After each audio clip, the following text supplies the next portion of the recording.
Welcome to TikToks. This is where we try to navigate life by styling our minds one candid conversation at a time. I'm Jilly. My name's Dave. You can now listen to us on YouTube, Spotify, Apple Podcast, Google Podcast, or wherever you get your podcasts from. May manok na tumilaok. Thanks for listening.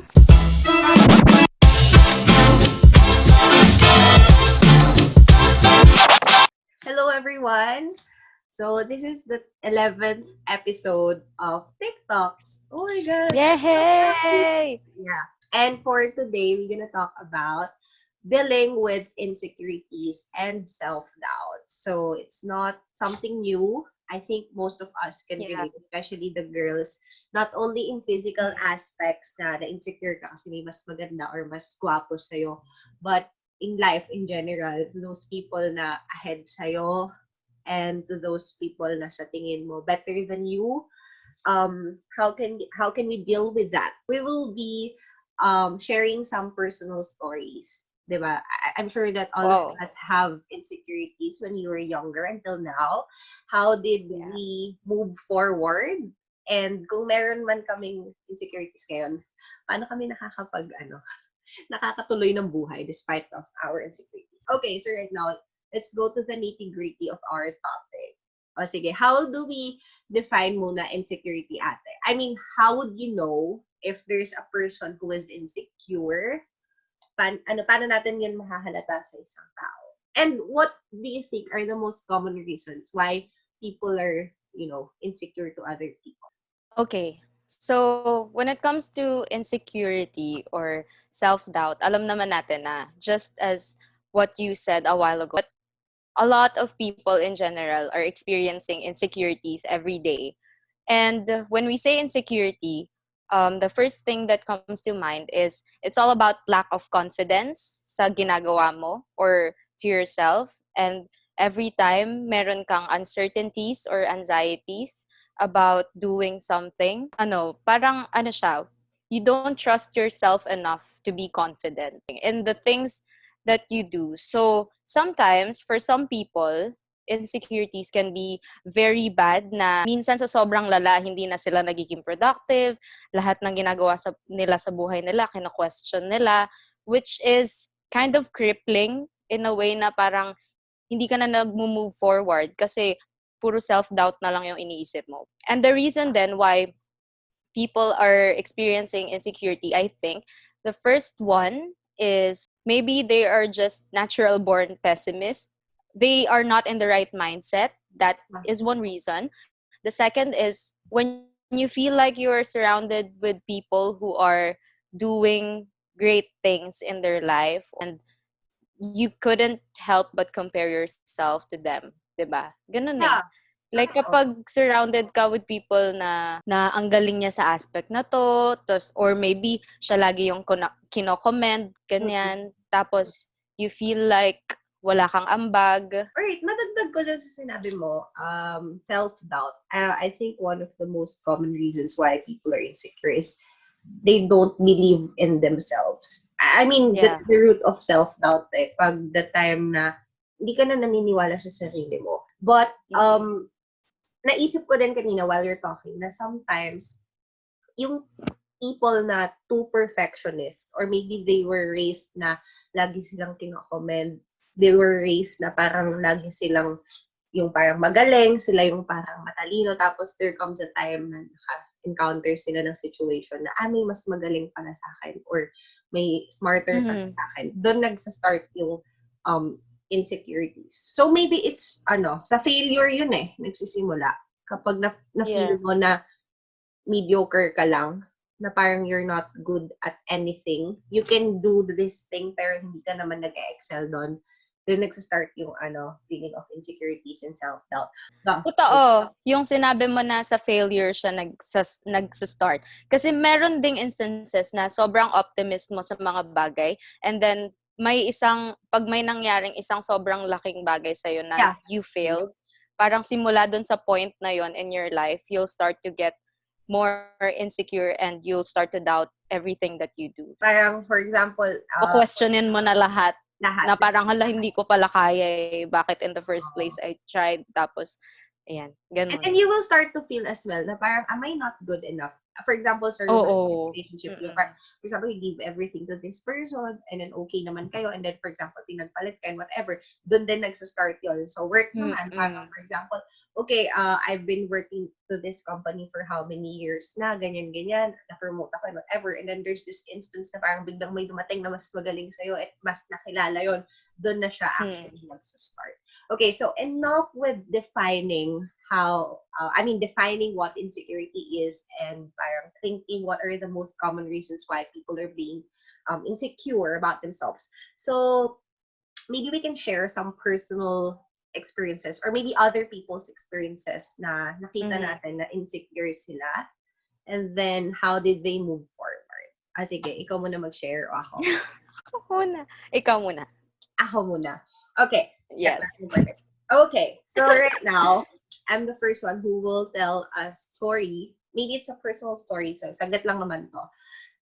The moment in my life na na-feel ko na parang I have nothing is nung pagka-graduate ko. Actually, na-share ko naman na to ng mga previous episodes. But those were the times that I felt like I'm a mediocre human being. Actually, whole college eh. Kasi di ba parang I love mass comm nga. Parang I love doing ganyan-ganyan, art stuff. Pero I'm not really good at it. Tapos, I remember whenever that I would visit other universities, I always compare myself. Na parang sabi ko, kasi sa UP ganito sila. For example, when I go to Ateneo, parang hindi ko sila ka-level, mas ahead sila sa Mhm. akin, mas parang uh, college pa lang sila, pero ito na yung nagawa nila. Tapos, they were able to go abroad, ganyan-ganyan. Tapos ako parang, anong gagawin ko after ng college? Yun yung laging insecurities ko. Second is sa physical, of course, plus size woman tayo. So, isa yun sa mga Mhm. naging insecurities ko talaga. Super dati nung bata ako. Parang, ay, ang lala, ang hard ko sa sarili ko. Lagi ko iniisip na parang, ano ba naman yan, Mhm. hindi siguro ako gustuhin, nakakahiya yung itsura ko.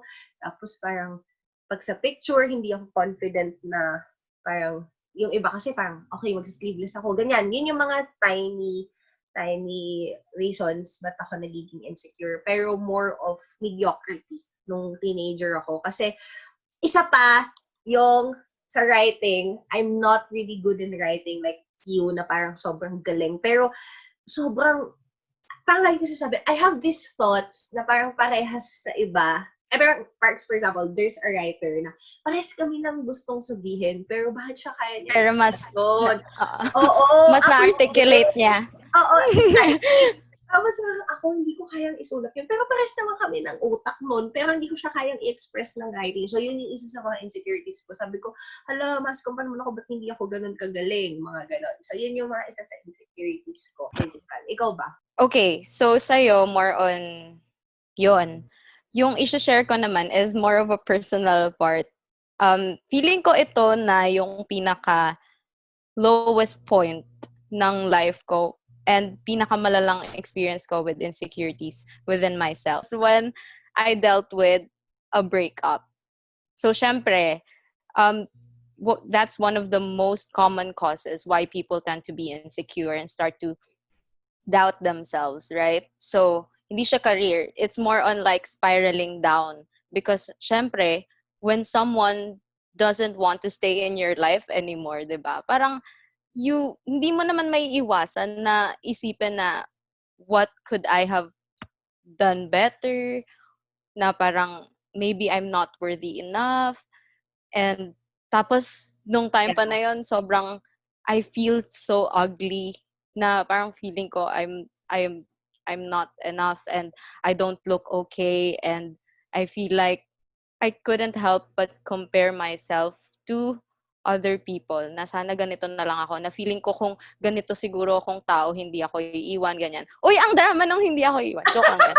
But, but yeah, when you experience breakup, lahat ng negative things sa sarili mo is ma-highlight. Kasi Yeah. yun lang yung maiisip mo eh, 'di Totoo. ba? Na Mm-mm. parang ikaw lahat ng mali, na feeling mo Biblame mo yung sana, sarili mo eh. Ganun. oo, na sana may mas better kang ginawa. And then, so yeah, I think Yun yung that's highlight. one, oo. Actually, Oo. madagdag ko pala, since yung sa'yo romantic relationship, ako naman, medyo about din siya sa love life. Ang naging insecurity Wow. ko, hindi, ito, ang insecurity ko Okay, sa go. college ako, parang whenever that I would, for example, talk to a guy, magkakamabutihan kayo, ganyan. Laging Oh. nauublot, laging ako gino-ghost, tapos Oh, lagi yan ha. gino-ghost. Shout out sa mga lalaking nakachat ni Dave. Ay, hindi, Ang ito. kapal Lagi nyo ako ha. gino-ghost. Joke lang. Hindi. Lagi ako gino-ghost. Tapos, laging yung parang, kapag andun na, biglang magsa-stop. So, I know it's not parang super sakit katulad ng breakup. But, hindi ibig Yeah. sabihin na yung naramdaman ko, hindi siya masakit. Kasi, ilang beses yun na parang, halimbawa, ayan na, we're getting there. Tapos biglang, oops, mapipigil kasi may kesyo di pa ready, kesyo ganyan. Tapos parang ako lagi nilang, ano ba ako, guinea pig ba ako? Think ako na after all the deep conversations, ay taray, may pinapakinggan ako. Wow. Ayan. Hindi, parang after all the deep conversations. Kasi ako, ito ha, personally, I'm this type of person na, di ba yung iba, ito medyo green siya, yung iba parang, ibang babae, parang binibigay yung katawan, ganyan. Ako naman parang, when I tell a story to you, when I share a very personal experience, my dreams, my fears, my aspirations, it feels like I'm sharing my soul with you. Diba? Ganun naman yun eh. Parang, Yeah, parang that's true. nakikipag-meet to ka and whatever. Parang nagiging vulnerable ka dun sa harap ng tao yun. So, nasabi mo siya, may part na ako na alam mo, tapos biglang mag-e-end. Alam mo, yun yung Oo. gusto dati. Tapos, isa pa, yung pag may gusto kong guy na parang okay naman, tapos mag-e-end up na magkakagusto sa kaibigan ko. Hala! Ganon ako before. Isa yun pala. Sobrang nakaka-insecure nga yun. Nagkakagusto. Tapos yun, basta mamaya natin i-reveal kung paano ako nag-move forward sa ganon. Basta yun yung insecurity ko. Wait, sa other people Yeah, and in terms of ano pala, career din. Oh, Sometimes, I feel like I'm not doing enough kasi some of my or most of my friends are really doing good in their chosen profession, and feeling mo parang ikaw yung nale-left behind. Yeah. Na-experience mo na ba yun? Oo naman, di Na ba? parang, Career nga ako, di ba? Kasi ilang beses akong oo nga wala pala. ng trabaho nung una, nung fresh grad ako. Pero ngayon, Ayun, tapos parang 'di ba when you're oo. Tapos parang kapag yung mga friends mo, they're about to finish their MA, matatapos na nila yung law nila, tapos nadadagdagan na naman yung mga titles nila sa pangalan nila. I know there's always a part in me na I'm super happy for them. And I'm super proud kasi kabatch ko sila eh. Tapos look at them now. yeah. Tapos syempre, within yourself, hindi mo rin maiiwasan to think na, and look at you. Ikaw, what about you? Anong ginawa mo sa sarili mo? Bakit nandyan ka pa rin? So, yeah. Hindi, feeling ko isa rin sa kinai-insecure pala ng karamihan. For a lot of people like us na overthinker, wala parang go-getter. Ako ha, personally, naiingit ako dun sa iba na simple-minded lang. Yung parang, alam mo yung sabi nila, ignorance is a bliss. Minsan isip ko, bakit ito simple lang yung buhay nito, masaya siya. Minsan may ganun akong insecurity. Kasi parang, yun, the more The more you want. to achieve a lot of things in this world, lesser yung peace of mind mo. 'Di ba? Parang ang dami mo kasing iniisip na ganito, dapat ganyan. Tapos, minsan nainggit ako dun sa mga yung mga parang simpleng buhay lang. Yun, minsan nainggit ako. I have those thoughts din na parang, minsan, di ba, parang, for example, nag-grocery ako, tapos makikita ko yung mga staff na nagsa-stack lang, hindi lang ha. I know, tedious din yung job nila and mahirap physically. Pero minsan, ganun din ako eh. I couldn't help but think na, minsan siguro masaya kapag ganun lang yung work mo na you don't have to think about anything and kailangan mo lang magbalot ng grocery, kailangan mo lang mag-punch ng code. Alam mo yun? Yung parang, the more na simple ka, mas peaceful kasi yung And parang totoo, nagigets ko yung point na parang nakaka-inggit nga yung people who don't overthink and think in a rational way na parang nothing can bother them. Naiinggit ako sa mga dati, ako kasi ngayon, medyo ngayon simple-minded ako. Pero nung college, sobrang lala ng pag-overthink natin, di ba? Yung parang sabi nung iba parang, ano yun, may ganong quote na parang mas marami kang alam, mas matalino ka, mas malungkot ka. Kasi, Mhm. marami mong alam na hindi naman dapat nang alamin, parang ganon. Tapos, Yeah. nagbo-bother ka pang i-think bakit gano'n. So, yun din yung isa sa na-workout ko din recently na parang pag hindi mo naman na dapat isipin or hindi naman makakatulong sa'yo yung iniisip mo, huwag mo na siyang isipin. Huwag ka nang mag-bother isipin yun. Kasi, you have to know when to shut your brain off. Parang sabi nila yun daw yung totoong marunong Alam mo kung hanggang saan lang yung dapat na inaalam. Okay, yeah. So, yun na, yung mga personal insecurities natin. It's more on career, more on emotional insecurities because of past relationships maybe, or being with friends na when we see them achieving and accomplishing things, tapos feeling natin na left behind tayo. So, another example of insecurity then I would just like to share is more, I think we need to highlight this is more on the physical aspect. um we've said it a few times already here in this podcast na when you tend to follow influencers in social media, or you're the one who scrolls and scrolls on social media tapos na-absorb mo lahat ng tinitingnan mo, parang you feel like seeing the highlights of other people, you tend to compare your whole being to them Na parang physically, for example, na feeling mo, kailangan mo mag-diet, kailangan mo mag-workout kasi yung mga fina-follow mo is sobrang fit nila, sobrang strict nila sa diet, so you feel like kailangan mong mag-keep up. Hindi, alam mo, highlight ko dyan yung may mga pina-follow na influencers ha. Kasi, I think what we see in magazines, Instagram posts, parang yun na yung nagiging epitome of beauty ng ating society. Yeah. Parang, okay, I'm a woman, I need to be this. I need to look beautiful kagaya ni ganitong model. Kailangan yung size ng waist ko, ng arms ko, yung bust ko, ganyan. Yung makeup ko dapat on flick. Yun ang nagiging epitome ng beauty. I would want to share the TED Talk that we've watched, diba? Yung I forgot her name, but she's a model. Na parang the title of the TED Talk is Looks Aren't Everything. I'm Telling You I'm a Supermodel. So, ang pinaka nagustuhan kong sinabi niya doon na as a model, parang you are expected to be always beautiful. So, the pressure, grabe pala sa kanila. Kasi, syempre, not only supermodels, but even the celebrities, parang may pumangit lang sa kanilang ganito, may tumabalang na fat, people will bash them. Okay, so parang there's this instance na kinuwento niya doon sa TED Talk na parang, halimbawa, sa traffic or sa mga, anong tawag doon, yung mga, sa mga boundaries, parang yung mga police, pinapaalis na lang siya or hindi na siya tinitikitan kasi maganda naman siya. So sabi niya, parang people are giving me favors. I get a lot of things for free because of my looks. Kasi maganda ako. Kaya parang, halimbawa, sa pila, pinapauna na lang siya, ganon-ganon. Pero, hindi dahil sa kung sino siya. So, doon ako nagkaroon ng epiphany, parang aha moment na, okay, yung mga magaganda pala at yung mga gwapo na supermodels, yun naman yung insecurity nila.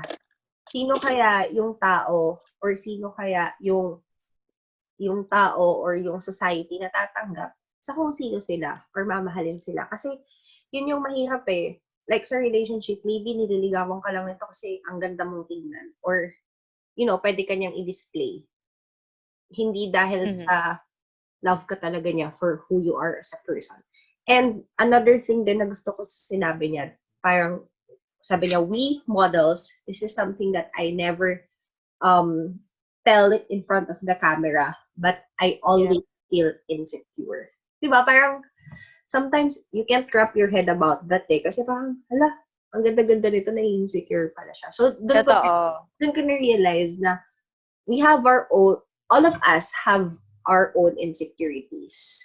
I mean, those people that we think na they're perfect, para sa kanila, they are still not perfect. So, that's something that I would want to highlight. I want to normalize this feeling. But I'm not saying that we have to be insecure. What I'm saying is, yung nararamdaman mong insecurity or may kulang sa'yo, lahat tayo nafe-feel yun. Diba? Hindi lang naman ikaw. So that's one. Totoo. And yeah, I also want to add na for some people, hindi ko alam ko if na-experience mo na to, but there are times na whenever I feel like sharing my insecurities to someone, minsan natitigilan ako kasi feeling ko, ang sasabihin lang nila sa akin, lo, ang payat-payat mo na eh, or ang ayos-ayos mo, ang galing-galing mo nga eh. Yung parang, alam mo yun, yung parang feeling mo ito yung perspective nila towards you. So you feel like you don't have the right to Feel to insecure. to feel insecure. Yeah. So for some people, kapag ganun kasi yung nafe-feel nila na sasabihin sa kanila ng mga tao, they would tend to just shut up and not share their feelings. Yeah. And Mm-mm. that I feel like hindi magandang Yeah. hindi magandang Thing with feeling yon. toxic So positivity, parang it doesn't mean that this person is privileged. He or she doesn't have the right to feel depressed yeah, or to feel down. And it doesn't mean that you look so beautiful or apple of ibig the eye sabihin. ka. Mhm.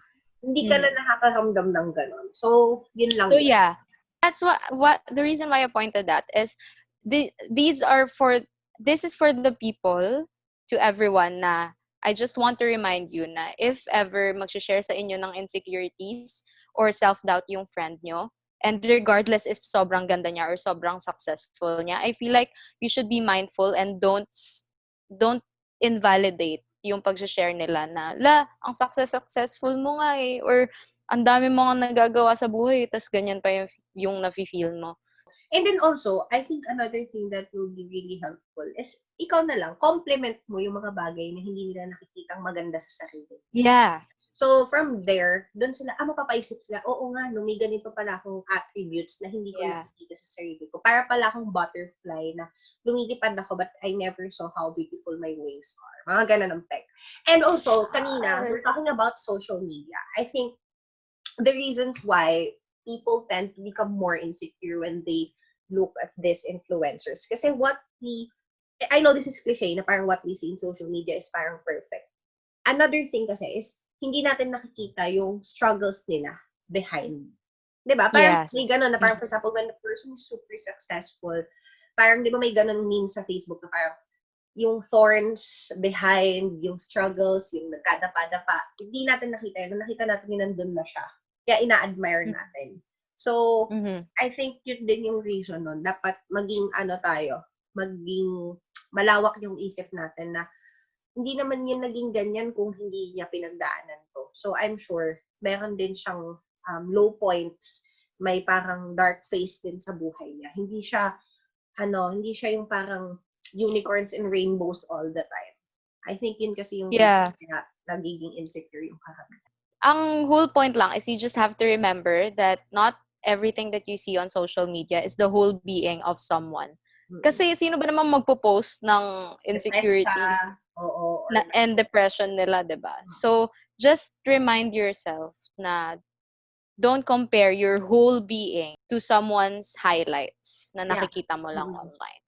So yeah, let's proceed. Okay, so now we've talked about insecurities itself and then personal experiences namin. Ngayon, paano natin i-combat yung insecurities natin? So we will be sharing some personal tips. How did we move forward yung lowest points namin?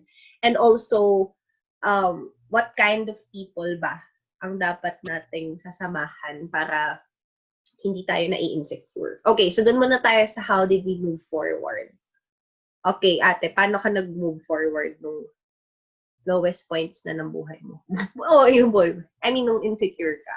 Ano yung mga ginawa mo?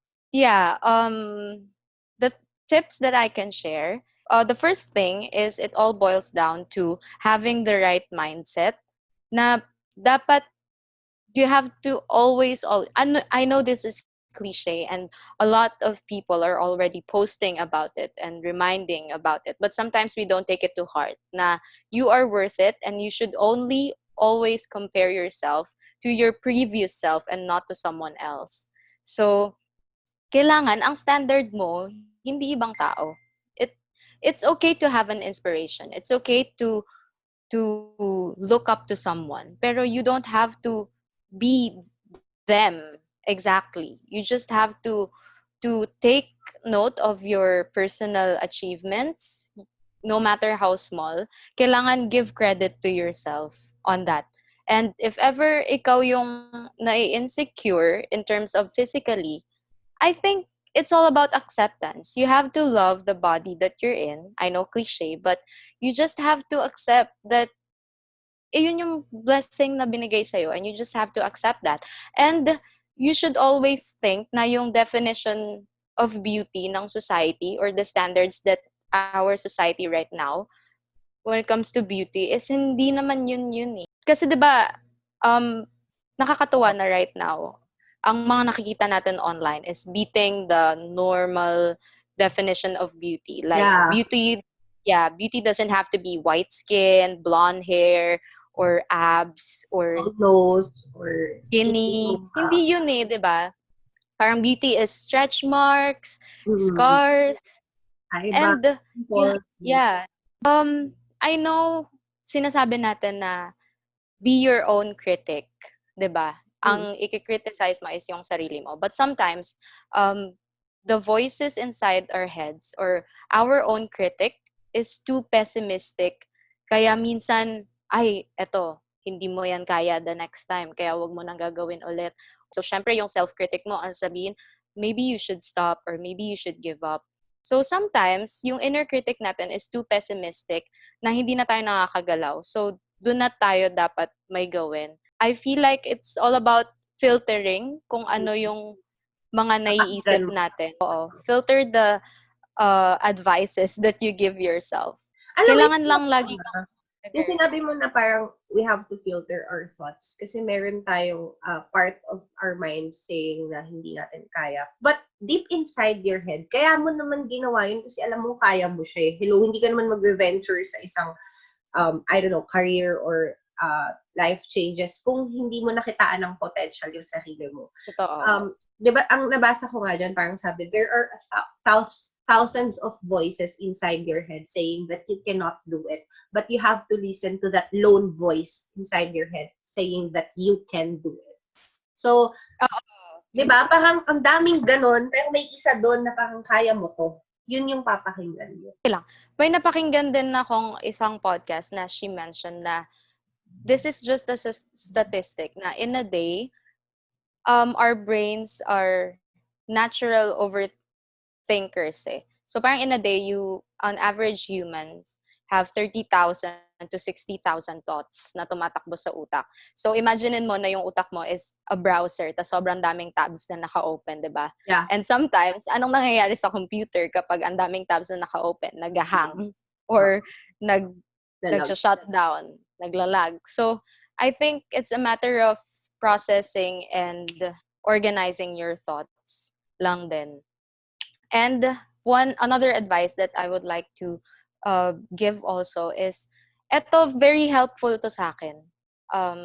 You have to have a mantra or parang personal affirmation na kailangan mong i-remind sa sarili mo. Like, for example, it's a phrase eh. For example, ngayon, ang mantra ko is focus on what matters, eliminate what doesn't. So the reason why I chose these last few days is because sobrang nagiging distracted ako from the things that I should be doing. So parang every time na nakikita ko yung sarili ko na I'm distracted or overthinking about something, I just have to remind myself yung mantra, and then I would go back to the path na dapat na ginagawa ko. So, and sorry, last.